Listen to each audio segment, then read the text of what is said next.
Bismillahirrahmanirrahim. Welcome to lecture number 4 of CS 401 Computer Architecture and Assembly Language. आज हम topic cover करेंगे segmented memory model. Basically इसका पहले rational पढ़ते हैं कि ये है क्या चीज़, ये क्यों हम पढ़ रहे हैं। तो जो अर्लियर प्रोसेसर होते थे हमारे पास इंटेल के 8080 8085, इनके अंदर लीनियर मेमोरी मॉडल होता था। यानी जितनी भी मेमोरी होती थी उसको हम लीनियरली एक ही टाइम पे असेस करते थे। 64K के मेमोरी को 16 लाइंस ऑफ एड्रेस बस को इस्तेमाल करते हुए।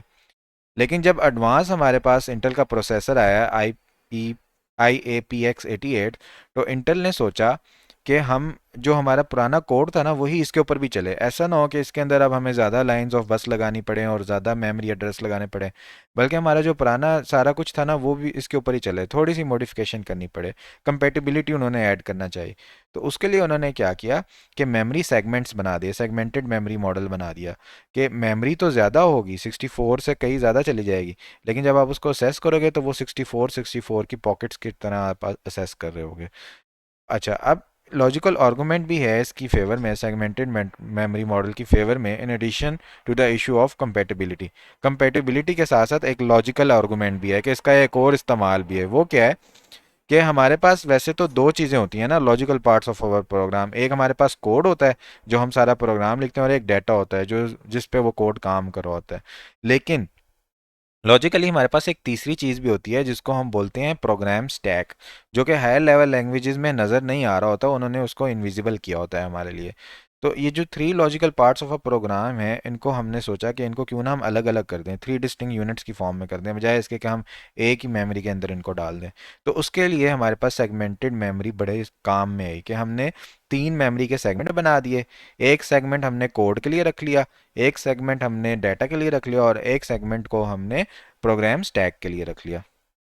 तो नेक्स्ट हमारे पास ये है कि हमने बेसिकली तीन विंडो से ज़्यादा चौथी विंडो भी एक रख ली, जिसको हमने बोला सी एस विंडो। इसको देखते हैं कि जो हमारे पास सेगमेंटेड मेमोरी मॉडल था उसके अंदर हमारे पास मल्टीपल फंक्शनल विंडोज़ आ गई हमारी मेन मेमोरी में। एक विंडो हमारी कोड विंडो की आ गई, एक डाटा विंडो की आ गई, एक स्टैक की आ गई, और अब चौथी विंडो भी हम इसके अंदर ऐड करेंगे। अब प्रोसेसर जो होता है वो कोड जो है वो कोड विंडो से देख रहा होता है, और डाटा वो डाटा विंडो से देख रहा होता है। विंडो से मुराद ये है कि फॉर एग्जांपल हमारे पास ये पूरी मेमोरी है 1 MB की। अब इसके अंदर एक छोटी सी विंडो हम असेस कर रहे हैं कोड के लिए, एक और विंडो हम असेस कर रहे हैं जो डाटा की है, एक और विंडो हम असेस कर रहे हैं। विंडो से मुराद कि एक टाइम पे हम कितना डाटा देख रहे हैं उसको हम विंडो बोल रहे हैं। अच्छा, the size of one window is restricted to 64K। ये वही है जो हमारे पास 8085 और 8088 में थी। इसका जो पूरा का पूरा सॉफ्टवेयर है ना वो एक ही विंडो के अंदर आ जाता है, क्योंकि इसकी तो टोटल 64K ही मेमोरी थी ना। अच्छा, अब ये जिस ये जो इसकी विंडो होती है इससे ये कोड भी देख लेता है, डाटा भी देख लेता है, और स्टैक भी देख लेता है अगर हमारे पास 8085 हो। लेकिन जो हमारे पास ये जो होता है ना processor I A P x, इसके अंदर हमारे पास डाउनवर्ड कंपेटिबिलिटी आ गई। यानी ये इसका जो सॉफ्टवेयर था या इसका जो स्ट्रक्चर था वो डाउनवर्ड कंपेटेबल है। यानी वो जो दूसरे वाले सॉफ्टवेयर थे 8085 पुराने वाले, वो भी इसके ऊपर चल जाते हैं, और इसका जो सिस्टम है वो उन पर भी चल जाता है। लेकिन उनके अंदर फिर वो अलग अलग विंडोज़ नहीं बना रहा होता, बल्कि एक ही विंडो बना के पूरे के पूरे उसको असेस कर लेता है। अच्छा, अब मैक्सिमम मेमोरी जो आई ए पी एक्स 88 के अंदर है वो 1 MB है, जिसको हम असेस कर सकते हैं 20 बिट्स के अंदर। जबकि हमारे पास जो पुराने प्रोसेसर थे उसके अंदर 64K थे और हम उसको असेस करते थे 16 बिट एड्रेस से। अब इसके अंदर हमारे पास 1 MB है और उसको हम असेस करते हैं 20 बिट्स से। आइडिया ये हमारे पास ये होता है ये 64K की विंडो हम बनाते हैं और उसको हम मूव करते रहते हैं पूरे 1 MB की मेमोरी के अंदर। फिर उसके अंदर हमारे पास 4 सेगमेंट रजिस्टर्स बन जाते हैं, ठीक है।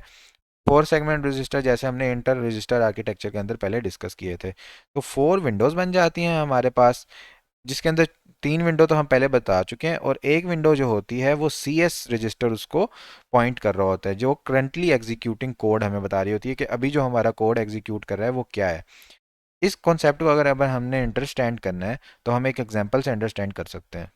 तो बेसिकली हमारे पास क्या होता है कि एक तो हम कोड रख लेते हैं, एक में हम रख लेते हैं अपना डाटा, एक में रख लेते हैं स्टैक, और एक हमारे पास एक एक्स्ट्रा हमारे पास रजिस्टर आ जाता है। ये एक्स्ट्रा रजिस्टर हमारे पास होता है कि अगर हमने कोई एक्स्ट्रा काम करना है, ठीक है।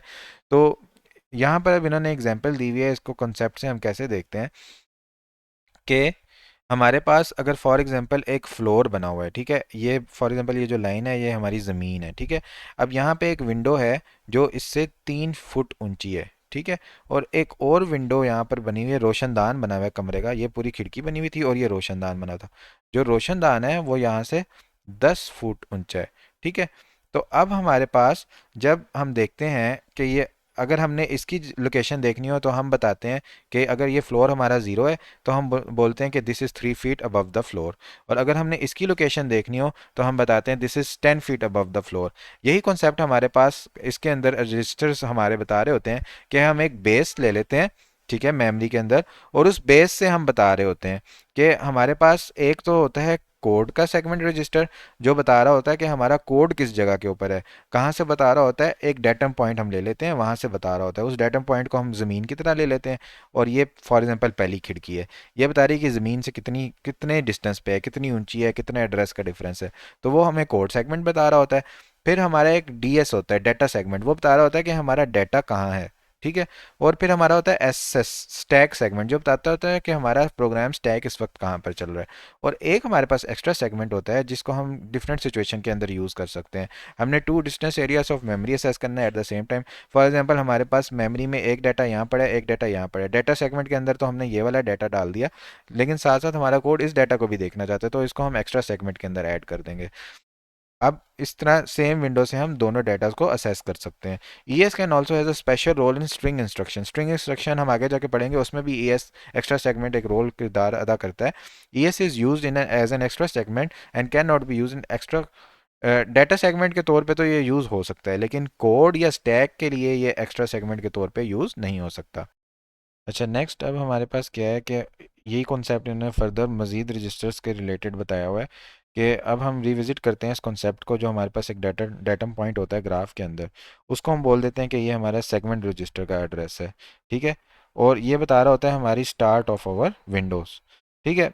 फिर ये विंडो जो होती है ये किसी जगह 1 मेगाबाइट मेमोरी में ओपन कर सकते हैं। जैसे फॉर एग्जांपल हमारे पास ये मेगाबाइट मेमोरी थी, ये विंडो आप यहाँ पे भी स्टार्ट कर सकते हैं, यहाँ से भी स्टार्ट कर सकते हैं, यानी ज़मीन अपनी हम कहीं पे भी बता सकते हैं कि हमारी ज़मीन इस टाइम किधर है, ठीक है।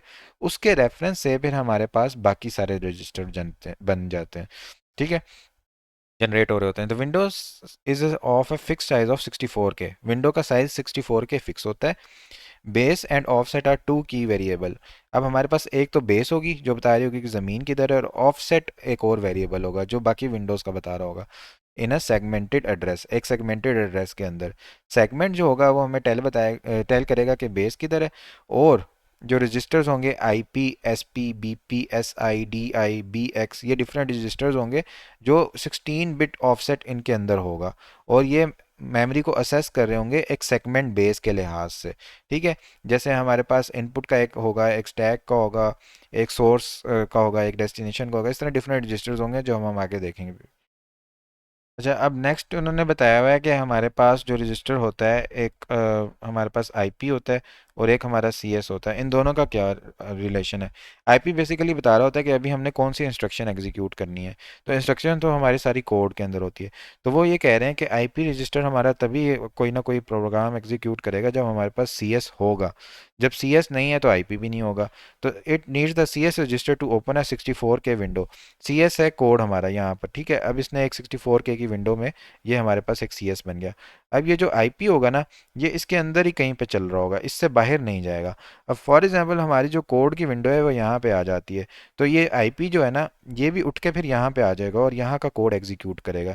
ये नहीं कि हमारे को सी एस को हम यहाँ ले आए और आईपी हमारा यहीं रह जाएगा। यही इस पैराग्राफ के अंदर सारी बात लिखी हुई है कि आईपी जो होता है ये इसी विंडो के अंदर काम कर रहा होता है जो सी एस की विंडो होती है। इससे बाहर ये नहीं जा सकता। अगर विंडो हमारी मूव हो गई है, सीएस रजिस्टर हमारा चेंज हो गया है, तो आईपी भी चेंज हो जाएगा जो इंस्ट्रक्शन हमने अपनी एग्जीक्यूट करनी है, और ये न्यू विंडो में से सिलेक्ट करने लग जाएगा। आईपी रजिस्टर जो होता है relatively related to the segment base stored in CS register. CS register के अंदर जो हमारी सेगमेंट बेस सेव हुई है ना, उसके लिहाज से हमारा जो आईपी रजिस्टर होता है वो काम कर रहा होता है। आईपी एक 16 बिट का रजिस्टर है, capable of assessing only 64K memory. 64K memory को ये असेस कर सकता है, इससे ज़्यादा नहीं कर सकता।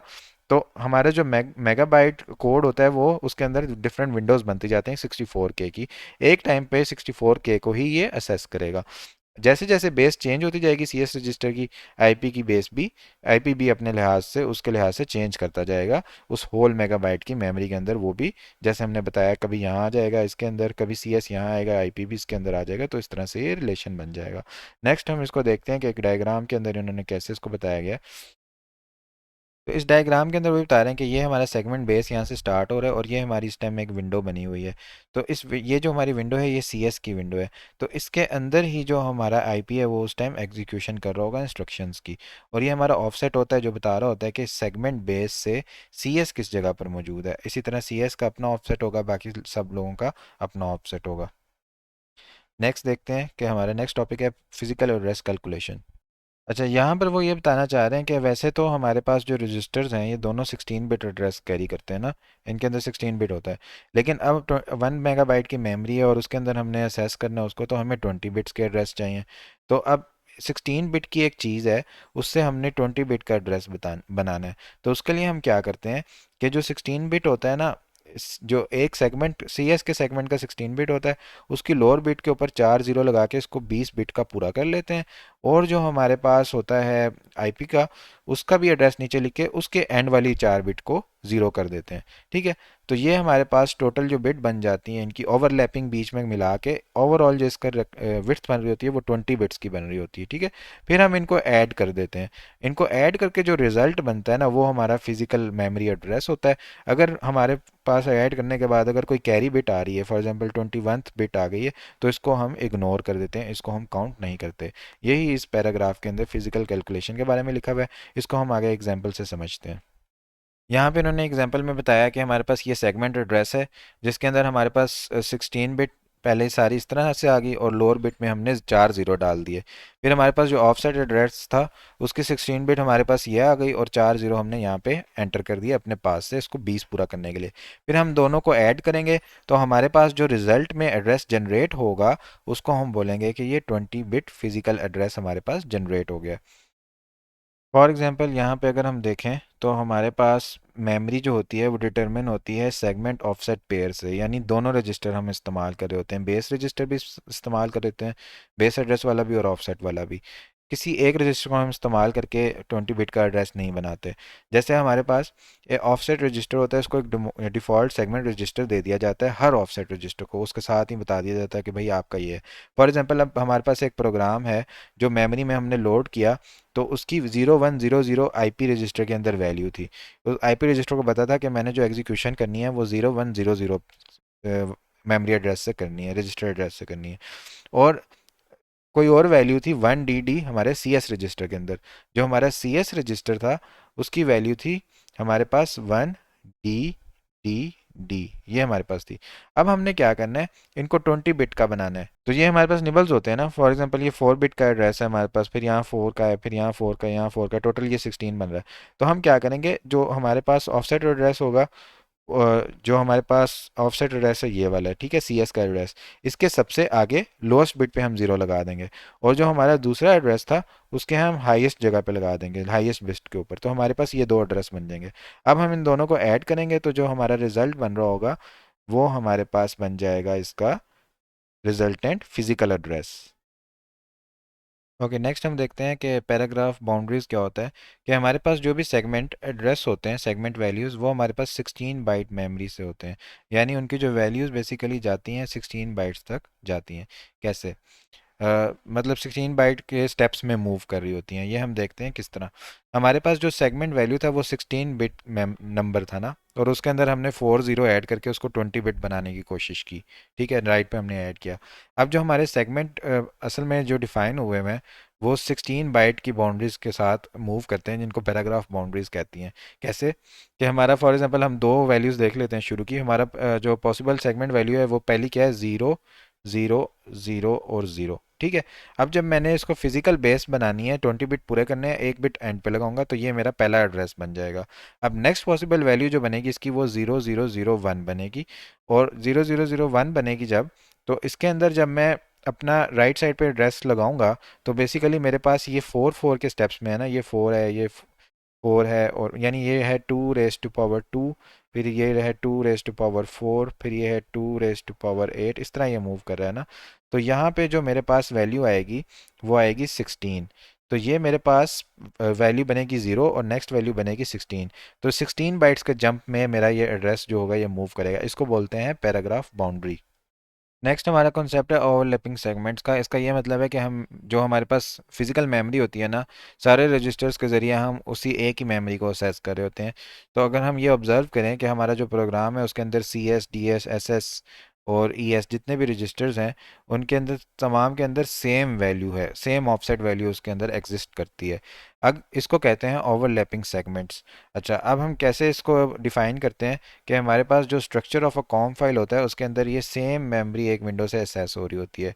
ठीक है, हमारे पास जैसे पार्शली ओवरलैपिंग सेगमेंट्स हैं, अब एक नंबर ऑफ सेगमेंट हम प्रोड्यूस कर सकते हैं, उसके अंदर ऑफसेट पेयर्स होंगे और जो सेम मेमोरी को एक्सेस करेंगे। इसकी एग्जांपल हम देखते हैं कि हमारे पास फॉर एग्जांपल ये वाले जो दो नंबर है ना, जिनको हम बोल रहे हैं I D D D D 0100 और I D E D tetra zero, ये दोनों जो नंबर होंगे ना, ये एक ही फिजिकल मेमोरी को असेस करे होंगे। हैं डिफरेंट नंबर लेकिन एक ही को असेस करे होंगे। कैसे कि एक तो हमारा होगा कोड का, एक होगा हमारा डाटा का।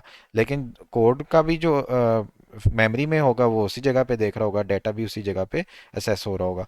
तो इसको हम देखते हैं, टेस्ट करते हैं कि अब हम अगर डाटा विंडो ओपन करें, इस ये डाटा का हमारा एड्रेस है ना, ये वाला डीएस का, अगर हम इसको ओपन करें डिबगर के अंदर, ठीक है, जो हमारा ए एफ डी डिबगर होता है, और चेंज करें कोई भी फर्स्ट 3 बाइट्स को 90 में, इसकी जो फर्स्ट 3 बाइट्स थी डाटा की, इसको मैं चेंज करके 90 कर दूं, जिसको ऑपरेशन कोड बोलते हैं नो ऑपरेशन। ठीक है, कि कुछ भी ऑपरेशन परफॉर्म ना करो, इसका ये मतलब होता है। तो ये जो रिजल्ट इस जगह पे आप चेंज करेंगे ना, ये इसके अंदर भी आ रहा होगा। ठीक है, the change is immediately visible to the code window. Data window के अंदर आपने चेंज की, लेकिन वो आपको कोड विंडो के अंदर भी शो हो जाएगी, जो कि सी एस पॉइंट कर रहा था जिसको। ठीक है, तो कंटेनिंग आईडीडी जिसका ये एड्रेस था। तो आपने देखा कि इसी तरह अगर आप आई डी सी डी 0200, इसको भी, ये भी सेम को असेस करोगा, जो हमारे पास टैग का एड्रेस है ना, तो इसके अंदर भी अगर आप कोई चेंज करेंगे तो वो भी आपको सारी चीज़ों के अंदर, एक के अंदर भी अगर आप चेंज करेंगे ना, सब में वो चेंज आपको नज़र आएगा। इसका मतलब बेसिकली हमारे पास मेमोरी के अंदर एक ही जगह थी, और जो हमारे पास रजिस्टर के एड्रेसेस थे वो सारे एक ही जगह के ऊपर देख रहे थे। ठीक है, एड्रेस डिफरेंट था उनका। एक को हमने बोल दिया ये कोड का एड्रेस है, एक को बोल दिया हमने ये डाटा का एड्रेस है, एक को हमने बोल दिया कि ये हमारे पास टैग का एड्रेस है। लेकिन जो फिजिकल मेमोरी है ना, उस फिजिकल जो एड्रेस है उनका, वो सब का एक ही है, वो सारे एक ही जगह पर देख रहे हैं। ठीक है, इसकी एग्जांपल हम ऐसे लेते हैं कि हमारे पास एक कमरे में दीवार है, ठीक है, और उसके दीवार के ऊपर अगर हम एक रेड कलर का पॉइंट लगा देते हैं। अब एक खिड़की हमारी लगी हुई है इधर, ठीक है, एक खिड़की हमारी लगी हुई है इधर, और एक बंदा यहाँ पे खड़ा हुआ है कमरे के अंदर। ठीक है, अब ये बंदा यहाँ से देखे, कोई बंदा यहाँ पे खड़ा हो इस खिड़की से देखे, और कोई बंदा इस जगह से देखे, हर बंदे के देखने का अंदाज डिफरेंट है। ये अपने राइट तरफ देख रहा है, ये अपनी लेफ्ट तरफ देख रहा है, ये सीधा सीधा देख रहा है, लेकिन देख सारे एक ही रेड पॉइंट को रहे हैं। तो यहाँ पर यही बात उन्होंने की है कि 3 डिफरेंट पीपल हैं, वो 3 डिफरेंट फ्लोर्स के ऊपर खड़े हुए हैं, और डिफरेंट उनकी विंडोज़ हैं, वहाँ से वो देख रहे हैं। ठीक है, और एक वॉल है जो रेड पेंट हुई हुई है। तो जो चेंज होगी सबके लिए उनके पर्सपेक्टिव से, ठीक है, उनका पर्सपेक्टिव डिफरेंट होगा।